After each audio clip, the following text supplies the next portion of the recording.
kalau menjadi orang yang tenang, seperti digambarkan di ayat ini, ya ayyatuhan nafsul mutmainnah, takutlah pada ancaman siksa akhirat.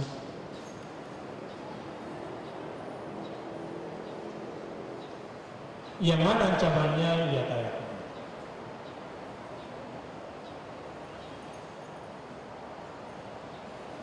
A'udzu billahi minasyaitonir rajim.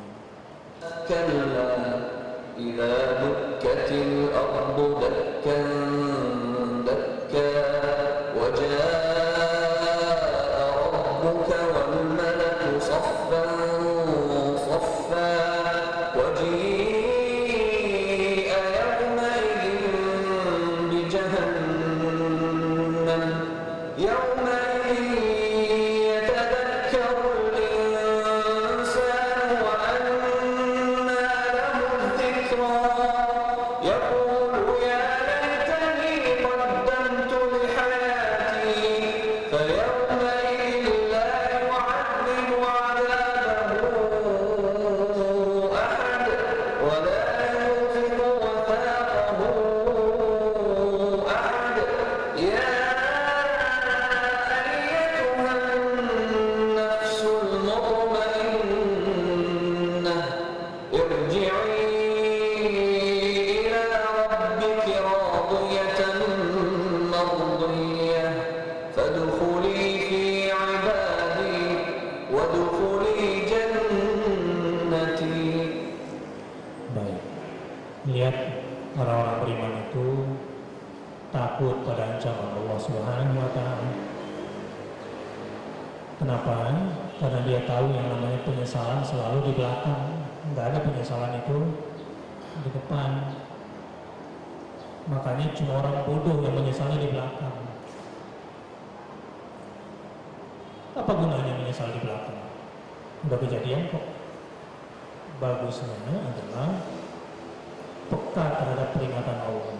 Kalau ada yang paling pasti untuk terjadi adalah janji Allah Subhanahu wa Ta'ala. Dan ancaman Allah Subhanahu wa Ta'ala itu pasti terjadi. Lihat. Jangan jadi orang yang menghardik anak yatim, jangan jadi orang pelit yang mikirin perut sendiri, jangan jadi orang yang hanya memikirkan keluarga sendiri, jangan jadi pecinta harta, jangan campur adukan hak dan batil, jangan. Ada susu segalon, tapi campur racun setetes. Ada susu seseloki, tapi murni nggak campur racun. Pilih mana? Enggak deh kayaknya. Pilih yang segalon. Mudah-mudahan racunnya sudah ternetralisir sama yang lain gitu.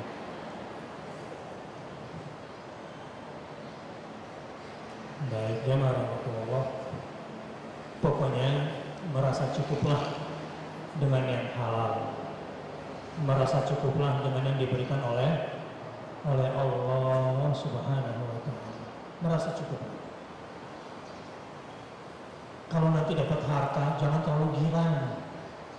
Apalagi tante-tante girang pula gitu, gara-gara dapat harta. Kalau kehilangan dunia juga nggak usah terlalu susah. Allah marah. Kenapa? Karena Allah memberikan dunia itu kepada yang dicintai dan kepada yang tidak dicintai. Tapi Allah hanya memberikan agama kepada yang dicintainya. Ini kita mesti pahami ya, peta-peta seperti ini. Dan jangan pernah jadikan hawa nafsu sebagai standar. Kalau suatu hari dapat nikmat tapi cocok sama hawa nafsu, percayalah itu bencana. Tapi kalau satu hari kelihatan dapat musibah dan tidak disukai oleh hawa nafsu, percaya ini sebetulnya nikmat di balik ini semua. Jangan berbuat demikian. Apabila bumi digoncangkan berturut-turut dan datanglah Tuhanmu sedang malaikat berbaris-baris, dan pada hari itu diperlihatkan neraka jahanam, dan pada hari itu ingatlah manusia, akan tetapi tidak berguna lagi mengingat itu baginya saat itu telat sudah. Lalu dia akan berkata seperti ini, ya laitani qaddamtu li hayati, alangkah baiknya kiranya aku dulu mengerjakan amal saleh untuk hidupku di dunia. Tapi sistem sudah harus berjalan. Maka pada hari itu tidak ada seorang pun yang menyiksa seperti siksaannya, dan tidak ada seorang pun yang bisa mengikat seperti ikatannya. Itu gambaran hierarkis suasana siksa neraka jahanam yang tidak akan pernah ada yang menyamainya. Apinya api Allah, bukan api manusia. Azabnya azab Allah, bukan azab makhluk. Dahsyat itu azabnya. Kalau sekarang di dunia yang lagi diazab, ini sebetulnya lebih kepada penyucian dosa, masih berbau kasih sayang. Di akhirat nggak ada lagi kasih sayang.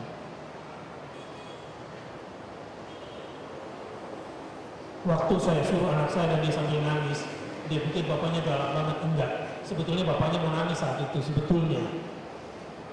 Waktu saya bilang, pergi, berenang, muka saya melotot, tapi hati saya sebetulnya nggak tega banget. Nggak tega, tapi setelah itu dia sadar bahwa ini adalah kasih sayang. Tapi awalnya seakan-akan ini buat ibu-ibu ya, kalau ini mendidik anak-anaknya menjadi tidak banci, harus berani lepas. Jadikan anak itu seperti busur. Kita busurnya dia anak panah, harus berani dilepas. Harus berani untuk masa depan. Baru kemudian ada panggilan, ya ayyatuhan nafsul mutmainnah. Mudah-mudahan setelah dapat ilmu yang 5 itu, jamaah di sini semua tergolong yang mutmainnah semua.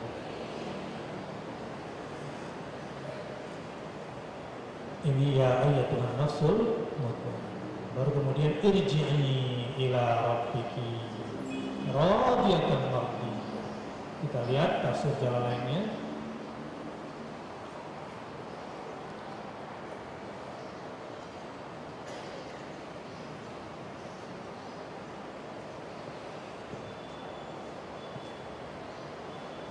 Irji'i ila rabbiki.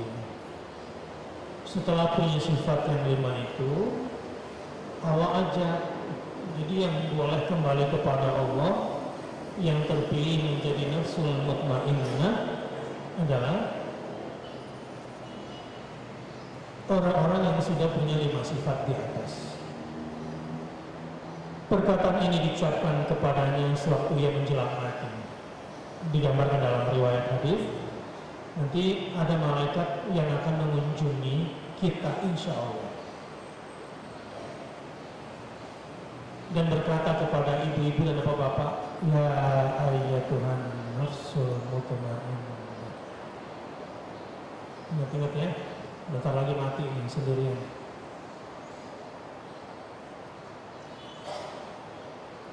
Yakni kembalilah kamu kepada perintah dan kehendak Allah. Jadi kalau nanti ada lagi nggak resah, biasanya karena jauh ya dari kehendak Allah, lebih banyak mengikuti maunya sendiri. Radiyatun, dengan hati yang puas akan pahala yang kamu terima. Radiyah, kamu pasti puas dengan balasan Allah. Mardiyah, lagi diridhoi. Udah puas dari diri sendiri, Allah kemudian juga meridhoi, jadi sudah double itu kepuasan. Lagi diridhoi di sisi Allah, maksudnya semua amal perbuatanmu diridhoi di sisinya. Jiwa yang beriman itu merasa puas dan diridhoi. Kedudukan kedua lafaz ini menjadi kata keterangan keadaan. Kemudian dikatakan kepadanya pada hari kiamat nanti, fadkhuli, maka masuklah ke dalam jamaah ibadi, hamba-hambaku yang saleh. Wadkhulna birahmatika fi ibadika salihin. wadkhuli jannati, dan masuklah ke dalam surgaku bersama dengan hamba-hambaku yang saleh. Bapak dan Ibu, kita sering-sering bilang begini sama diri sendiri, mengulang visi. Kita ini mau masuk surga kan? Gitu ya? Sering-sering diulang omongan itu. Enggak deh, gue pengen masuk surga, gue capek kayak gitu. Sering-sering. Bapak-bapak sering-sering kayak gitu ngomong. Oke, thank you, gak apa-apa deh. Lu aja ngambil proyek itu deh. Enggak, kalau kita nggak ngambil daripada diambil orang lain. Enggak, gue pengen masuk surga, kamu kayak gitu-gitu lagi. Itu masalah deh. Ketika ada tawaran-tawaran yang membuat kita bakal ke neraka gitu, kan biasanya ada gangguan. Kan kita nggak minta, ini kan dikirimin, ini kan dikasih. Nggak deh, gue masuk surga, nggak mau lagi gitu-gituan. Jadi kita harus selalu mengulang-ulang visi hidup yang pengen masuk surga. Harus mulai. Ke anak-anak juga begitu. Anak-anak juga sering-sering diajak ngomong kayak gitu. Nah, jangan teriak-teriak ya, nak ya. Kenapa? Karena di surga itu penduduknya tuh nggak suka teriak-teriak. Pak, piringnya mana? Itu warnanya mesti keras yang begitu. Itu mesti keras itu. Bilang sama dia, penduduk surga itu perkataannya lembut. Kalau sudah mulai nakal, nah, mama pengen masuk surga, nanti kalau kamu nggak sholat begini, kamu mau mama masuk neraka? Enggak. Mungkin agak cepat itu. Ini buat ibu-ibu muda di bahasanya ya. Kalau yang udah tua gimana, Ustaz? Ya sudah punya mantu ini bahasanya, tapi masih nggak mau sholat juga. Begini, saya kasih ilmunya. Kalau ada yang tidak bahagia dengan anaknya, apapun masalahnya, ada jalannya supaya bahagia. Caranya begini. Ada dosa yang tidak bisa dihapus kecuali dengan sungguh-sungguh mendidik anaknya. Saya ulangi. Ada dosa yang tidak bisa dihapus kecuali dengan sungguh-sungguh mendidik anaknya. Apa maksudnya Ustaz? Jangan cuma lo kasih duit sekolah, lo kasih duit kuliah, lo kasih duit belajar. Enggak begitu. Ini mah sama aja apa ya, berkebun gitu, dikasih tukang kebun kemudian suruh siramin. Dia nggak kenal sama itu. Dia nggak kenal sama itu.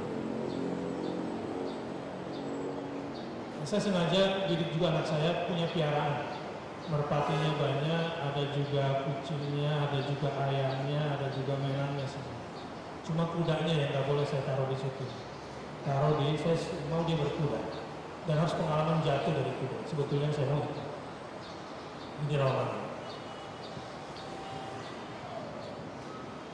Supaya dia terbiasa hidup bersama hewan dan supaya dia terlatih untuk punya rasa perhatian kepada hewan. Sebagaimana para nabi dan rasul itu selalu dikasih PR jadi penggembala biasanya. Sejak kecilnya punya rasa perhatian dan akhirnya saya belajar sendiri gitu kalau pagi. Jadi kalau kita yang datang burung hewan ini nggak takut, tapi kalau orang lain yang hatinya takut sama si hewan ini juga dia lari. Ya resikonya banyak kotorannya lah ya yang harus dibersihkan setiap hari. Tetapi di dalam menjalani hidup ini, kalau ingin hidup ini apa ya, masuk surga gitu ya, kita di dalam otak kita ini kita harus kunci. Gue pengen masuk surga, saya pengen masuk surga. Jadi dikit-dikit punya urusannya ke surga. Cari teman yang bisa buat kamu masuk surga. Cari lingkungan yang bisa bikin kamu ke surga. Nah, itu dari kecil. Makanya lihat bahasa hadis. Barang siapa ia keluar dari rumahnya dan berjalan di satu jalan untuk menuntut ilmu, maka akan dimudahkan baginya masuk surga. Jadi cari ilmu itu bukan supaya dapat kerja. Bilang sama anak-anak kita yang kuliah, ajarkan kepada mereka supaya sungguh-sungguh menuntut ilmu. Bilang sama yang tadabur yang suka malas-malas datang ke sini, on off on, on off on on, on.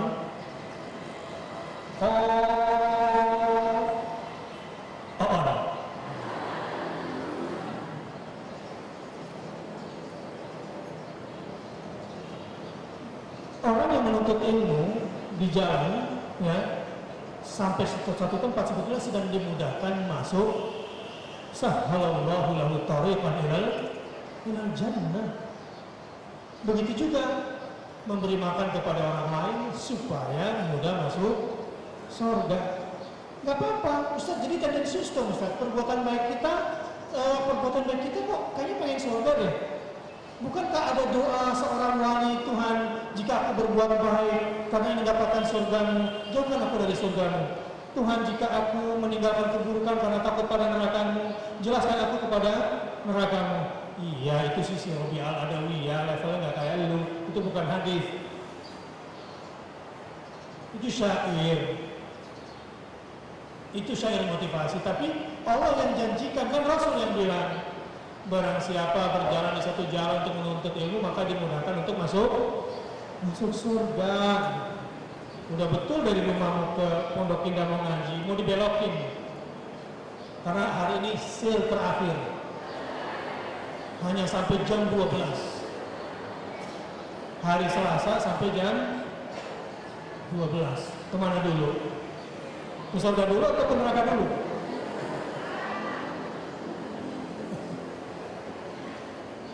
Jadi sering-sering fadkhuli fi ibadi wadkhuli jannah. Oke, selanjutnya. Assalamualaikum warahmatullahi wabarakatuh. Waalaikumsalam warahmatullahi wabarakatuh. Tadi sudah dijelaskan oleh Pak Ustadz mengenai pemimpin kita. Sebentar lagi kita akan memilih wakil kita. Ya.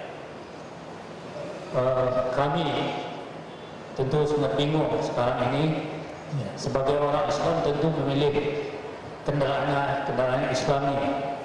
Tapi kalau kita lihat kendaraan Islami ini banyak yang sudah bercampur baur. Pengurusnya ada yang kafir, ada macam-macam, ada yang korupsi. Dan saya sering mendengar Pak Ustadz bahwa kita tunggu tanggal mainnya. Apakah sikap kita pada tanggal 9 nanti kita akan golput atau bagaimana? Sebab kalau kita lihat tidak ada yang tepat di hati kita. Kalau kita golput tentu kita bertentangan dengan. Terima kasih. Assalamualaikum warahmatullahi wabarakatuh. Jadi intinya kita ini dihadapkan pada situasi yang sulit. Siapapun yang kita pilih tidak memuaskan, begitu kan? Ya, ini kondisinya. Nah, kita harus pahami dulu pada kondisi itu. Kalau tidak memilih apa resikonya, kalau memilih apa resikonya. Simpel saja, ya. Simpel saja. Begini, saya tidak pada posisi oposisi atau pada posisi sebagai orang pemerintah, enggak. Saya sebagai guru ngaji. Ini tugas berat saya. Tugas berat seorang ulama sebetulnya adalah menjaga akidah umat. Menjaga akidah umat dengan semua risikonya. Memang berat menjadi orang pada posisi ulama ini, berat sekali Pak. Sebab dia harus memerintah tapi nggak punya kekuasaan. Dia harus melarang tapi nggak punya kekuasaan di undang-undang. Dia diperintahkan untuk menyosialisasikan tapi nggak punya uang. Ini agak berat untuk menjaga akidah umat ini. Kalau betul-betul menjadi ulama. Kayak di Amerika, di California 2 hari yang lalu mereka sudah menyoblos, ya, untuk dikirimkan ke konjen kan. Nah, saya sudah harus menjawab, Ustadz guru saya di sini cuma dikasih nomor sama nama. nomor partai sama nama. Saya nggak tahu, nggak kenal siapa orangnya. Orangnya ada di Jakarta semua, Ustaz. Sementara saya disuruh milih di California. Jadi Ustaz yang bertanggung jawab memilihkan buat saya. Jadi mata saya mata Ustaz. Berarti kan saya harus mengambil resiko kan? Ini yang namanya akhafud dararain. Memilih dua resiko yang paling kecil pada kondisi seperti ini. Mana resikonya yang paling kecil? Saya sebutlah nama partai X, saya sebutlah nama seseorang gitu. Yang dia juga nggak tahu kalau saya melakukan ini. Ya, cuma saya ini memang partai Islam belah itu sih yang nggak mau juga koordinasi kegeeran sendiri gitu. Ya harusnya komunikasi. Sebab kita punya simpul masyarakat yang punya pengaruh luas. Jadi saya akan dudukkan besok bersama-sama, ya. Dan hari ini juga akan ada pertemuan di Majelis Ulama. Jadi kesimpulannya kalau saya bilang, ambil resiko yang paling kecil dari dua pilihan yang buruk itu. Resiko paling kecil, Pak. Ini cara berpikirnya dulu. Nanti Bapak lebih tahu di lapangan supaya saya nggak campaign di sini. Salah kalau saya kampanye. Ya, pertama yang jelas lihat manusianya dulu. Lihat manusianya, dia muslim bukan? Kalau mau cari yang ideal ya nggak mungkin lah. Nggak mungkin dapat yang ideal. Kalau sistemnya salah, mau minta orang yang benar. Nah sekarang memang kondisinya seperti ini. Kepada anak muda juga saya bilang, nggak usah kafir-kafirin deh yang di parlemen. Lu kerja aja di luar yang lebih bagus. Jadi pilih yang Islam. Kalaupun ada orang partai Islam yang kafir berdasarkan ijtihad mereka yang ada di dalam, sudahlah mereka lebih tahu kondisinya. Lihat Pak, ini bahasa ulama begini. Ini kata Ibnu Qayyim, zallatul ulama aqdar wa hum bihar. Ini prinsip berpikir saya. Ini saya ambil dari Ibnu Qayyim al-Jauziyah. Ketika seorang ulama tergelincir salah, dia kan juga manusia kan? Ya. Ketika seorang ulama tergelincir lalu salah, itu memang kotoran. Tetapi ulama itu adalah laut. Itu memang kotoran, tapi ulama itu adalah lautan ilmu. Dalam fikih, jika ada air, dalam fikih Imam Syafi'i, sesuai di dalam hadis Nabi SAW, jika ada air lebih dari 2 kullatain, jadi tingginya 60, kolam itu lebarnya 60, panjangnya juga 60, itu kira-kira 2 kullah. Kalau kemasukan najis, tetap suci nggak? Tetap, boleh nggak masukkan tangan di situ? Kotor nggak airnya? Tidak. Jadi kalau ada air 2 kullah bisa tetap mensucikan air, boleh pakai wudhu. Bagaimana dengan lautan yang terkotori? Boleh nggak? Sekarang ke pinggir laut deh. Tepi laut Ancol saja nggak usah jauh-jauh. Ada timbal nggak di situ? Boleh nggak sah nggak berwudhu di situ? Air laut sah nggak buat berwudhu? Boleh. Jadi kalau kita pengen bersih semuanya di kondisi seperti ini, kayaknya cacat deh kriterianya. Cuma idealisme harus selalu terbangun. Jadi saya dan teman-teman sebetulnya miris, seperti Bapak juga. Kau sakiti aku, tapi aku tetap memilihmu. Itu judulnya. Jadi itu saja yang bisa sampaikan hari ini. Tadi begini, saya ingin bacakan satu asbabun nuzul materi hari ini sebagai kesimpulan. Ya, ini kesimpulan materi hari ini. Ayat 27, ya ayyatuhan nafsul mutmainnah. Dengar Ibu, Bapak baik-baik. Berkenaan dengan ayat ini, Ibnu Abi Hatim meriwayatkan dari Buraidah yang berkata, ayat ini turun berkenaan dengan Hamzah.